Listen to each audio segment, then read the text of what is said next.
Nəhayət ki, mən də iPhone 17 Pro Max sifariş etdim və sizin üçün unpacking videosunu çəkirəm. Əslində mən bunu çoxdan etməli idim. Mən iPhone çıxan kimi dərhal onu sifariş etdim və mənə söz vermişdilər ki, 10 gündən sonra mən onu alacağam. Amma telefon gəlib çıxdı 1 aydan sonra.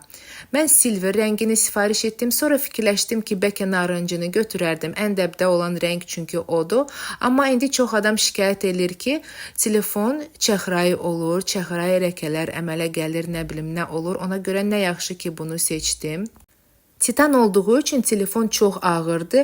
Mən təzə-təzə buna öyrəşirəm. Bloger olmasaydım iPhone 17 ya da 17 Pro alardım ya da başqa daha uyğun qiymətli smartfon seçərdim.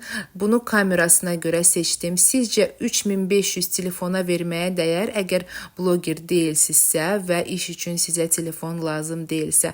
Mən səhvən iPhone 16 üçün case sifariş etdim, amma eybi yoxdur. Yaxşı ki, başqaları da var idi.